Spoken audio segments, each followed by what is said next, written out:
My name is Paul McGinnety. I am a Commissioning Manager for Durham County Council. I have responsibility for disabled children, young people and their families. I also commission services around young people, employment, education, training, and also in terms of youth crime. So what we did on the back of Aim and High for Disabled Children, which was a 3-year scheme, was actually involve parents. They told us what their stories were. We arranged to have a full participation process which enabled, it wasn't just sort of tokenistic, actually parents were involved right from the start. We didn't handpick them, so we have over 200 parents involved now, and they actually can tell us what it's like living in County Durham, what the issues they face, and as a result we've tailored services to meet their needs. So for some young people who are autistic, one of the big issues was that they'd never been able to go to the cinema before, because mums and dads felt, well, if we go to the cinema and our young little Johnny starts shouting and bawling, other families are going to think you can't control your children. And these are the sort of barriers which we perhaps hadn't thought about, but by parents coming and telling us, we could actually commission again. So in terms of commissioning against that, we looked at mobile cinemas, we've looked at hiring out cinemas in County Durham, and again, very small amounts of money which have actually had really big positive outcomes in families. I think how it's different is that potentially local authorities, it's almost like a them and us attitude with our service users, whereas what we've done this time is we've actually involved service users in everything that we do. So when we analyse data, we involve service users in that and say, well, this is your money at the end of the day. You know, all my job is I'm a commissioner.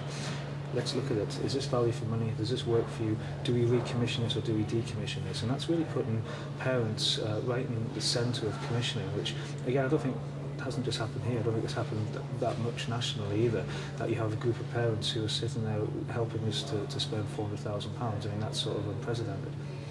So I think we've changed the whole aspect of commissioning and freed it up to let local experts actually tell us what we should be doing. We identified the 50 people in County Durham who we thought could make a difference, and we target that on what sort of services they managed, what sort of budgets they had, and then we cultivated relationships with them, invited them, got them on board, celebrated the good news stories. Families have told us that they want to stick together, they want to have holidays together, they actually want to be able to live together, but they need some additional support.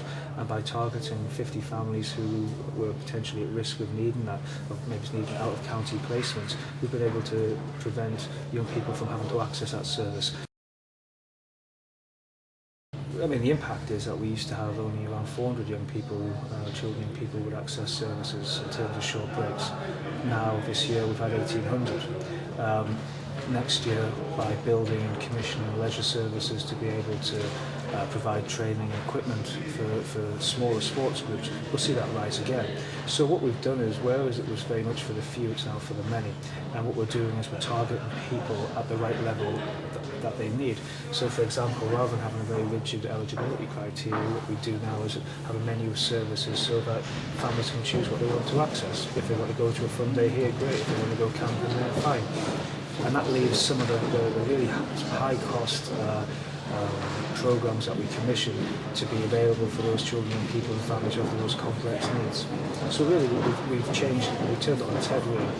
And again, it's very much about prevention, because if we can stop a young person or a family, if we can provide the services that they need where they actually need them, where they actually access them, then it prevents their family looking elsewhere and trying to really access specialist services, when really, by the time that happens, there's untold potential misery and so on for families, and that's really what we don't want to happen. So really what we've done is we're trying to preempt and prevent, whereas before, probably not just us, but right across the board, we were dealing with the here's and nows. The one thing which we've learned is that by having a very strong participation model, having strategic sign-up, having the belief in your service users and your parents and your young people is very positive. And also, so what I would say is that if you're going to take on the model that we're using, which has been highly successful, that you've got to make sure that you're 100% committed to it, because parents and young people totally see through it.